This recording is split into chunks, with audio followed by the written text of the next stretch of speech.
in and day out, the ability to come in and work. I think our guys have done a great job of, doing what we always talk about, keep chopping.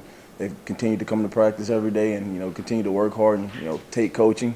That's, obviously step one for those guys to take coaching and listen, and because you got transfers from across the country, obviously, and they're setting their ways in certain things, and you kind of have to, develop them a little different because they already have tendencies that, are a little different from what you may teach. So consistently these guys have came in, they've listened, and they've gotten better as time progressed. And I think you'll continue to see those guys continue to grow. I think they're understanding football a little more as well, and that's a testament to them learning and obviously practicing hard every day. That means a lot, obviously, because in the springtime and summertime you don't get quite the same reps as you would in fall, and obviously things are different. So the timing aspect is just like a receiver and a quarterback. It's all about timing. So once you consistently do something over and over, you start to gauge, okay, this guy's steps a little different. This guy's hands, he might get his hat play side, he might not. But, the consistent factor of those guys practicing every day and, trusting and learning, I think that plays a huge role because every day at practice, they come in, they're starting to get better at all of our zone concepts and our gap scheme concepts as well.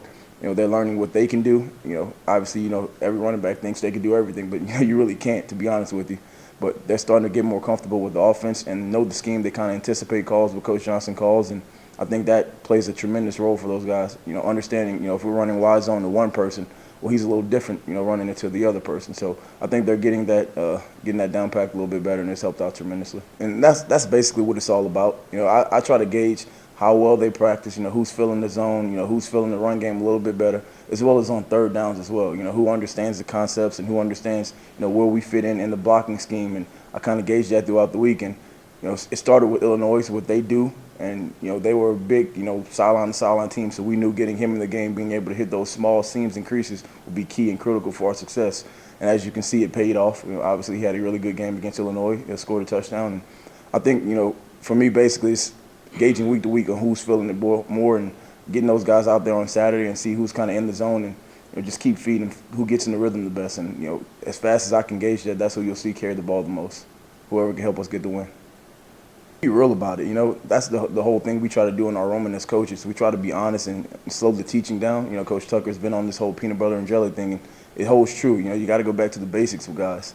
And, for us, we see all throughout the year the consistency factor. Maybe we're running wide zone and we cut the ball up too soon. Well, what if I would have stayed on track? Same thing with inside zone. What if I would have trusted a little bit more? It's just like you asked earlier, the consistency and the trust factor. And now I think they're starting to trust it a little bit more, and it's obviously paying off for those guys. In the middle of the season, if I'm watching film and I see myself, if I would have did what I was told to do, or if I would have trusted it, if I would have kept stretching it, would have read it, I would have probably had that same success, and it'd be a different story. But, now I think these guys are doing a better job of trusting and understanding, okay, this is what it's going to be, this is what I have to do. And it's paid off, and I think we'll continue to see that as well. Guys are just working hard. You have guys, DJ Barker's doing a tremendous job, so is Malik Carr, so is Tyler Hunt. Those guys come in hard and practice their butts off. And same thing with offensive line. They do a great job of, practicing hard and fighting. But the whole thing, we mix guys in and out. Obviously, you may see some O-linemen this week with a different tight end. And they're all starting to gel and gauge, obviously later in the season. But those guys have gotten more reps together, and they're starting to understand, where these double teams are occurring, how I have to give my head, how I have to give my hands. And guys are just getting better at what they do. And, they've always played hard and strained up front. Coach Cap does a great job of getting these guys technical sound, and so does Coach Ted Gilmore, and throughout the year you see the technique and fundamentals are starting to kick in. And, later in the year, we want to play our best football in December, and right now that's what we're trying to get accomplished. Eli, and I've said it, I think just about every interview that I've had, he's probably one of the best kids on this team and one of the best kids I've ever been around.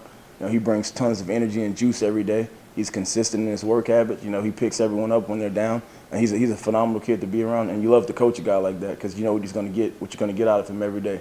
For him, he's had a lot of ups and downs throughout his career. Obviously, since we've been here, last year he had a great game against Youngstown State, ended up getting hurt. And same thing, this year he's had tweaks here and there where he couldn't quite consistently get to that old hitch. And I know he's a great player. For me, on third down is why I value him the complete most because I trust him. If I could trust you to go out there on third down, it's a big thing for us to protect the quarterback because that's huge for us. If we go out there and put him on third down, I know that he's going to get the job done. And he brings it in the run game as well. I see it. And I know, he will love to get 100 carries a game, but, he's valuable for us on special teams as well. And that's what people, have to realize. He's a four-core guy. He plays every single special teams and starts on it. and that's probably the most important thing on our team is special teams in terms of field position. So he does a great job there, and it'd be advantageous for me to ask him to run down there on kickoff and come back and run the ball 30 times because, physically it's hard to do. So he does a great job of understanding his role and buying in. And I love to give him the ball and feed him as well when he's out there and let him get a couple snaps and carries. It's great because I know Eli means the world to Spartan Nation. He's a great kid, and he means he loves this program through and through. And it's going to be hard for everyone to see him go because you know what he's been through, you know what he's done for the program, and the type of kid he is. And obviously, me being first-time full-time coach, it's going to be probably emotional, just because I've been through it as a player as well. I know that feeling, and I'm going to be there for him to share it with him, and hopefully get him through this game. And I love to get him a touchdown on his last ride out. That's football in general. If you can run the ball on your terms, you can have success. We hadn't been able to run it quite as much as we did last year, obviously, because complementary football is what we talk about: offense, defense, and special teams working together. Early in the season, we may get down and kind of pressing a little bit, trying to throw the ball around the yard. I mean, that's just football, what we had to do at the time. And obviously, us sustaining drives on offense plays a factor in that as well. It's hard to kind of get in the rhythm when sometimes we go 3 and out and can't quite sustain the drive. But if you can run the ball on your own terms, that's kind of slows the game down, and you could have dealer's choice as a coordinator at that point. They've all done a great job. I think they all understand. For the most part, the reason why I always put Elijah out there on third, medium, and long situations when teams tend to have higher blitz tendencies. It's more so the trust, because I know he knows exactly what to do. He understands the whole offense schematically, what the offensive line is doing. He understands the quarterback's checks. He knows the receivers. He could get up there and draw every concept on the board. So he kind of understands. He slows the game down a little bit more than the other guys. So for me, putting him out there and having him understand, teams do a lot of different things these days on third down. The front may change. Teams have different tendencies where they're spinning the back in a certain way and bringing blitzes from the other way. And he has a great understanding and a feel of the game for that. So he's definitely probably top of the list in my eyes. I'd say no, because I kind of understood what was going on a little bit. Guys just have to be consistent. We talk about that's the truest measure of success. What makes LeBron James different? He consistently does the same thing over and over, and you can't stop him. Well, it's the same thing as a football player, whether you're LeBron James or you're just somebody who's a regular guy.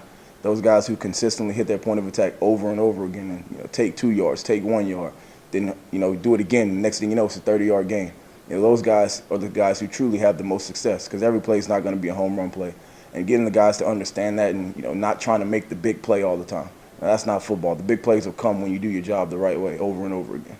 Well, they told them tighten up. I'm from South Louisiana, so I'm not used to it either. But good thing for Coach Tucker. He doesn't like it either, so we're all good. We're inside today, so that's a blessing. That's a run-getting type of weather, though, right? Oh, absolutely. It's the type of game where the ball's going to be in our hands, and we know it, and we got to go get the job done. Whoever's out there, let's get in the rhythm and let's go. The opportunity presents us because they're a big, really good team, really good scheme, good defensive, a lot of good players over there as well. For us, it's going to be about us doing what we do over and over again, and just having success. It's not going to be anything special. We'll go out there on third down, and they obviously have their tendencies and their blitzes and everything. It's just about us knowing what to do. And I think if we know what to do and know who we're supposed to block, I think we'll be fine in that instance. We just have to go out there and execute, try to create and stay in front of the sticks. If we could create third and short situations, I like our chances higher than the third, medium, and long situation. And that's what it's all about, playing football in front of the chains. Kenneth actually called me Thursday night. Before they were going to Germany. They were on a flight to Germany, and he was the only one up on the plane. It's like, Coach, I've never been on a flight this long before. I was like, well, just go to sleep. I don't know what to tell you. But no, I've been in touch with him quite constantly, actually. He's a great kid, talk to him all the time, and obviously it's great to see him having the success he's having. He calls and checks on the guys all the time. Him and Eli talk all the time. He's obviously built a relationship with Jalen and Jarek as well, and Jordan Simmons as well. So he checks on the guys, and he asks me. He watches all of our games, so he'll shoot me a text. Man, Coach, they should have scored right here. We should have had this. Or good run. He's always just constantly hitting those guys up. He's a great kid, and congrats to him. I hope he wins Rookie of the Year for sure.